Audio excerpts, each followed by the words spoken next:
જય શ્રી કૃષ્ણ. એક સરસ મજાની વાર્તા નથી પણ એક સરસ મજાની વાત છે. ખરેખર આજના જે યુગમાં જોઈએ તો ઘણા બધી ખરેખર મા બાપ અને દીકરા વચ્ચે ઘણા બધા સંવાદો થતા હોય છે. ઘણા બધા મા બાપ દીકરાનું સાંભળતા નથી હોતા અને કદાચ દીકરા પણ મા બાપનું કદાચ સાંભળતા નથી, તો કદાચ ઘણા મન મુટાવ થતો હોય છે. આવું ઘણી વખત આપણે જોતા હોઈએ છીએ. તો આવી જ એક વાર્તા છે. એક પરિવાર હતો, એક બાપ હતો અને દીકરા હતા.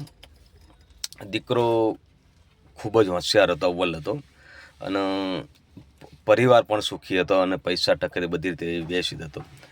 એક દિવસ આ દીકરાએ એના બાપને કહ્યું કે પિતાશ્રી, કે હું કોલેજમાં અવ્વલ નંબર આવું તો મને તમે ગિફ્ટમાં BMW આપશો? ત્યારે એના બાપે સાહેબ કહ્યું કે ભાઈ, કે કશો વાંધો નહીં કે દીકરા, કે તું મારો એકને એક દીકરો છે અને કે આટલી બધી સંપત્તિ મારે શું કરવાની, કે તું ફર્સ્ટ નંબરે આવજે, તને તારી ગિફ્ટ 100% તને મળી જશે. આ બાજુ આ છોકરાએ ખૂબ જ સરસ મહેનત કરી અને રાત દિવસ જબરજસ્ત મહેનત કરીને કોલેજમાં સ્કૂલમાં ફર્સ્ટ નંબર આવ્યો અને તેના મિત્ર સર્કલમાં પણ એને જણાવી દીધું કે ભાઈ, કે હું જો કદાચ ફર્સ્ટ નંબરમાં આવી જાઉં તો મારા બાપુજીએ, મારા પિતાશ્રીએ મને કહ્યું છે કે મને BMW ગિફ્ટમાં આપશે. આ બાજુ એ દીકરો ફર્સ્ટ આવી ગયો અને એના બાપુજીને ફોન કરીને જણાવ્યું કે પિતાશ્રી, કે હું ફર્સ્ટ નંબર આવી ગયો છું, એટલે મારી ગિફ્ટ તમે તૈયાર રાખજો. હું અત્યારે મારા મિત્રો સર્કલ સાથે ફરવા જાઉં છું અને એન્જોય કરવા જાઉં છું, એટલે સાંજે હું આવવાનું છું સાંજે. આ બાજુ એના માતા, એના પિતા વાર જોઈને બેઠા હોય છે અને સાંજે દીકરો આવે છે અને જોવે છે તો તેમના હાથમાં એમના બાપુજી એક બોક્સ આપી દે છે અને બોક્સ જોઈને એ દીકરો જોઈ જ રહે કે મેં મનમાં વિચાર્યું કે મેં મારા બાપુજી જોડે શું માગ્યું તો મને શું આપી રહ્યું.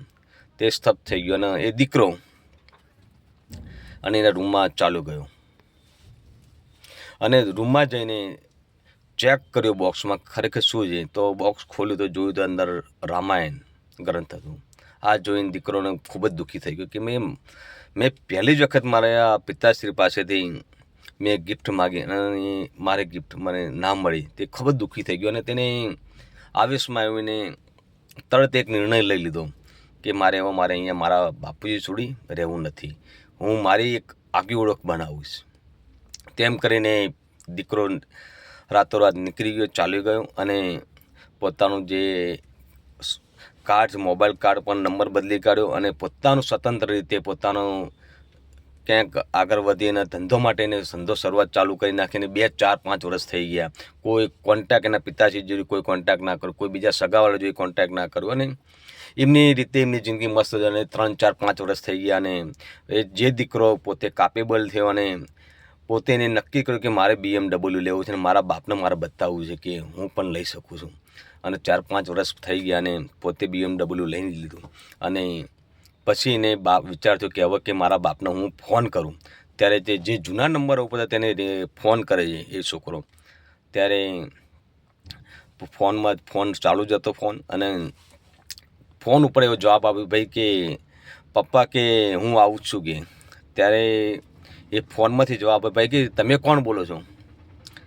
ત્યારે કે ભાઈ હું આમનો દીકરો છું. એટલે કે મારા બાપુજી ક્યાં ગયા? ત્યારે એ જે ભાઈ હતો એ સરસ જવાબ આપે છે. જે એમના મકાનમાં જે નોકર હતો એ સરસ જવાબ આપે, ભાઈ કે તું ભાઈ ફલાણા એમના બાબો છે, એટલે તમારા પિતાશ્રીએ કહ્યું હતું કે મારા અમારા દીકરાનો અમુક ટાઈમે કે અમુક વખતે ફોન આવશે જ, બરાબર? એટલે ત્યારે જણાવું છું કે તારી ગિફ્ટ તૈયાર જ છે, કે એટલે તું આવીને જજે, બરાબર? અને ત્યારે પેલો છોકરો સસ થઈ ગયો કે મારા બાપુજી, કે તમારા બાપુજીને કહે તો લગભગ 1.5 મહિનો થઈ ગયો છે. પેલો આ વાત સાંભળે છોકરો સ્તબ્ધ થઈ ગયો.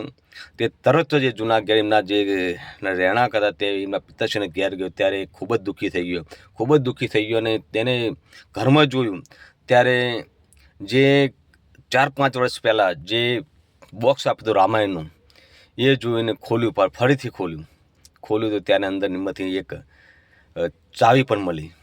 એ ચાવી હતી BMWની. રાતના અંધારામાં એ BMW તેને દેખાણી નહીં અને આવેશમાં અને ક્રોધમાં આવીને તે બાળકે ખોટો નિર્ણય લીધો અને ખૂબ જ દુઃખી થયું. તો વાત ઉપર જ આપણે એક જાણવા મળે છે કે ઘણી વખત આપણે આવેશમાં ખોટા નિર્ણયો લઈ શકતા નહીં, આપણા મા બાપને પણ ઓળખી શકતા નથી હોતા અને અમુક અંગત વાતોના કારણે દુઃખી થઈને ઘણી બધી પરેશાની ઊભી થતી હોય છે. તો રાધે રાધે.